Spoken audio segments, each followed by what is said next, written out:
Hello, आप सबका मेरे चैनल स्प्रेडिंग ला ज्ञान में स्वागत और अभिनंदन है। मैं आज आपको एसजीएस के पॉइंट ऑफ व्यू से उत्तर प्रदेश नगर नियोजन और विकास अधिनियम 1973 बताने जा रही हूँ, जिसमें मैंने आपको 7 अध्याय तक बताया था। 8वां अध्याय है अनुपूरक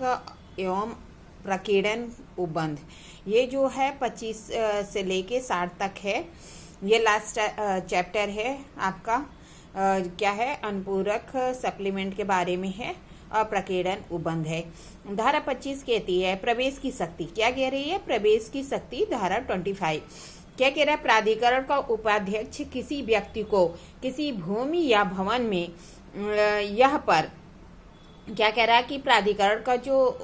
उपाध्यक्ष है वह किसी व्यक्ति को किसी भूमि या भवन में या उस पर किसी भूमि या भवन की जांच करने, निरीक्षण, माप या सर्वेक्षण करने या स्तर लेने के लिए क्या कह रहा है कि किसी भूमि या भवन की जांच, निरीक्षण, माप और सर्वेक्षण करने या स्तर लेने। फिर क्या कह रहा है? भवन निर्माण के अधीन कार्य की परीक्षा करने या मल निकास या जल निकास के मार्ग को सुनिश्चित करने। फिर क्या कह रहा है? खुदाई करने या उपग्रह के भेदन करने के लिए। फिर क्या कह रहा है? सीमाओं के कार्य को आशयिक रेखा निर्दिष्ट करने के लिए। जो सीमा पे कार्य जो भवन की सीमा है उसमें जो कार्य हो रहा है उसकी आशयिक रेखा भी निर्दिष्ट करने के लिए कर सकता है। फिर क्या कह रहा है? चिन्ह लगाने या खाई काटने, उसके स्तर, सीमा या रेखांकन को इंकित करने के लिए। और यह सुनिश्चित करने के लिए कि क्या किसी भूमि का महायोजना या आंचलिक विकास योजना, क्षेत्रीय विकास योजना के उल्लंघन में या धारा 14 में निर्दिष्ट अनुमति के बिना या किसी शर्त के उल्लंघन में जिसके अधीन ऐसी अनुमति प्रदान की गई है विकास किया जा रहा है। या फिर कह रहा है इस अधिनियम के दक्षतापूर्ण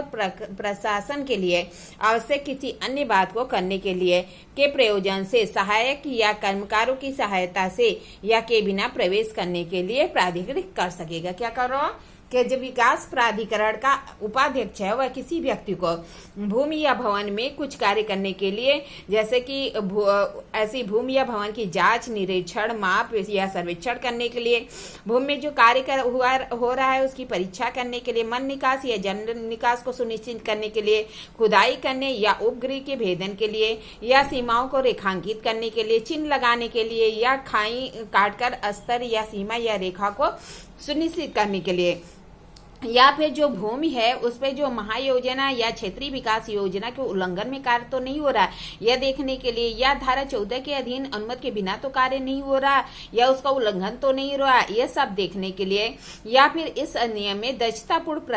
प्रशासन की आवश्यक अन्य बातों को करने के लिए क्या करेगा? प्रयोजनों के लिए सहायक कर्मकारों की सहायता से या बिना प्रवेश के प्राधिकृत कर सकेगा। परंतु यह कि कोई ऐसा प्रवेश कि सूर्योदय या सूर्यास्त के बीच के सिवाय अधिभोगी के या ऐसे किसी अधिभोगी नहीं हो तो भवन या भवन के स्वामी की युक्त सूचना के बिना नहीं किया जाएगा करेगा कि। परंतु क्या कह रहा है कि क्या होगा कि ऐसा व्यक्ति क्या करेगा? तो सूर्योदय या सूर्यास्त के बीच में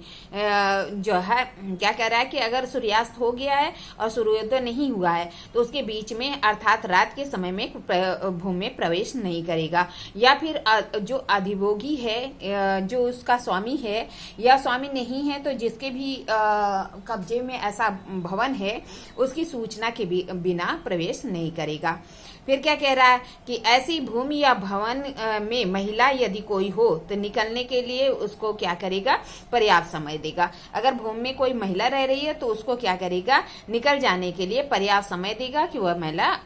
रूढ़ी और प्रथा के तहत बाहर नहीं आती है तो उसको जहाँ निकल जाने के लिए समय देगा। वे तीसरा कह रहा है प्रवेश की गई भूमि या भवन के अधिभोगी के सामाजिक या धार्मिक प्रथा पर सम्यक ध्यान रखा जाएगा और इस प्रयोजनों के लिए जो है अनावश्यक संगत है उसके लिए प्रवेश किया जाएगा। क्या कह रहा है, 3 बात बताते हैं कि सूर्यास्त के पश्चात और सूर्योदय के पूर्व अर्थात रात के समय में किसी भवन में जो है भवन या भूमि में प्रवेश नहीं किया जाएगा, और जो उसका अधिभोगी अर्थात स्वामी है या कोई अन्य व्यक्ति जिसकी वह अभिरक्षा में उसकी अनुमति के बिना प्रवेश नहीं किया जाएगा। तीसरा कहता है अगर महिला है तो महिला को, जो ऐसी महिला है जो रूढ़ि और प्रथा के अनुसार बाहर नहीं आती, तो उसको समय दिया जाएगा, युक्त समय दिया जाएगा कि वह भवन से बाहर हो जाए। और तीसरा कहता है कि अगर कोई अधिभोगी या स्वामी है तो उसकी जो रूढ़ि और प्रथा है उसके अकॉर्डिंग उसको जो है उसके साथ कार्य किया जाएगा, अर्थात उसकी रूढ़ि और प्रथा से अलग कुछ भी नहीं किया जाएगा। अब क्या कह रहा है कि सस्ती अर्थात पनिशमेंट के बारे में धारा 26 में प्रावधान किया गया है। क्या कहता है, कोई व्यक्ति जो चाहे स्वयं या किसी अन्य व्यक्ति अथवा किसी निकाय, सरकारी विभाग सहित के अनुरोध पर किसी भूमि का विकास महायोजना या आंचलिक विकास योजना के उल्लंघन में या धारा 14 में निर्दिष्ट अनुमति या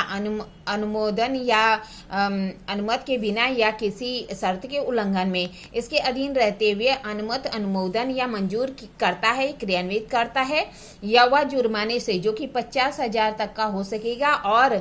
अपराध के चालू रहने की स्थिति में प्रत्येक दिन के लिए जिस दौरान अपराध पहली बार कारित की गया है 2 सिद्धि के पश्चात जारी रहेगा और 2,500 तक का दंडनीय होगा। क्या कह रहा है कि अगर कोई व्यक्ति है या व्यक्ति चाहे वह स्वयं या अन्य व्यक्तियों के साथ या कोई निकाय है उसके अनुरोध पर क्या होता है कि जो भूमि का विकास है वह महायोजना या आंचलिक जो क्षेत्रीय विकास योजना उसके उल्लंघन में हो रहा है या धारा 14 के अधीन अनुमति के बिना किसी मंजूरी के कार्य हो रहा है, तो ऐसी दशा में कह रहा है कि वह जुर्माने से दंडनीय होगा जो कि 50,000 तक होगा और वह प्रत्येक दिन के जबकि वह अपराध चालू रहता है उसके लिए 2 सिद्ध के पश्चात तो कह रहा 2,500 अर्थात 2,500 प्रत्येक दिन के लिए दंडनीय होगा। फिर उपधारा 2 कहती है 26(2) कि कोई व्यक्ति किसी भूमि या भवन का प्रयोग धारा 16 के उपबंधों के उल्लंघन में या उसके परंतु के अधीन विनिमित द्वारा विहित निबंधन या शर्तों के उल्लंघन में करता है तो जुर्माने से जो कि 25,000 तक का हो सकेगा और अपराध जबकि वह चालू रहता है प्रथम दिन से 1,250 अर्थात 1,250 तक का दंडनीय होगा। तो मैंने आपको बताया था कि जो है पिछली वीडियो जाके देख लेंगे तो मैंने इसको धारा 16 को अच्छे से आप बताया था कि इसमें क्या है, कहता है योजना के उल्लंघन में भूमि या भवन का प्रयोग। अगर कोई व्यक्ति योजना के उल्लंघन में भूमि या भवन का प्रयोग करता है तो उसके लिए दंड का प्रावधान 26(2) में दिया गया है कि कहता है कि अगर ऐसा कोई व्यक्ति करता है तो क्या कह रहा है 25,000 तक का जुर्माना होगा और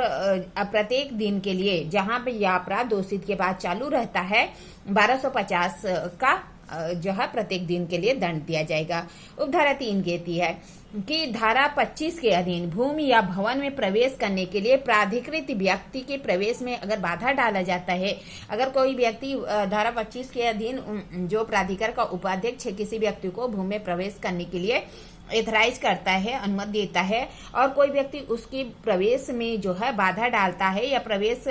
करने के पश्चात उसे परेशान करता है तो वह उस अवधि के लिए जो कि 6 माह तक का हो सकेगा और जुर्माने से जो कि 1,000 तक का हो सकेगा, दोनों से दंडनीय होगा। अर्थात जो धारा 26 है ये जो है पनिशमेंट के बारे में प्रावधान करती है और क्या कहती है कि अगर कोई व्यक्ति या अन्य व्यक्ति कोई व्यक्ति या तो स्वयं या अन्य व्यक्तियों के साथ या किसी निकाय में चाहे वह सरकारी भी विभाग हो उसमें क्या है कि अगर वो भूमि का विकास महायोजना और क्षेत्रीय विकास योजना के उल्लंघन में करता है, धारा 14 के अधीन अनुमति के बिना करता है, अनुमति की मंजूरी के बिना करता है और ऐसे कार्यों का उल्लंघन करता है, अनुमति नहीं लेता तो वह क्या होगा 50,000 तक के जुर्माने के लिए दंडनीय होगा। और यदि अपराध चालू रहता है तो जिस दिन 2 सिद्ध हुआ है पहली बार उस दिन के पश्चात 2 सिद्ध के पश्चात वह जो है 2,500 तक के लिए प्रत्येक दिन के लिए दंडनीय होगा। फिर कह रहा है कि अगर कोई व्यक्ति भूमि या भवन का प्रयोग धारा 16 में क्या कहता है कि जो धारा 16 में कहता है, अधिनियम के उल्लंघन में अगर कोई कार्य किया जाता है और ऐसा कार्य करता है तो 25,000 तक का जुर्माना होगा। जो अगर अपराध चालू रहता है और प्रतिदिन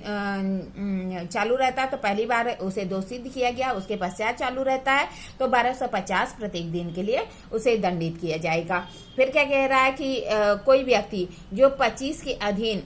क्या है कि किसी भवन या भूमि में प्रवेश करने के लिए प्राधिकृत है और कोई व्यक्ति उसे में बाधा उत्पन्न करता है, प्रवेश करने के पश्चात ऐसे व्यक्ति को परेशान करता है, तो वह कारावास से जो कि 6 माह का हो सकेगा और जुर्माने से जो कि 1,000 तक का हो सकेगा, या दोनों से दंडनीय होगा। आगे मैं आपको 26A अगली वीडियो में बताऊंगी, जिसमें है कि सार्वजनिक भूमि पर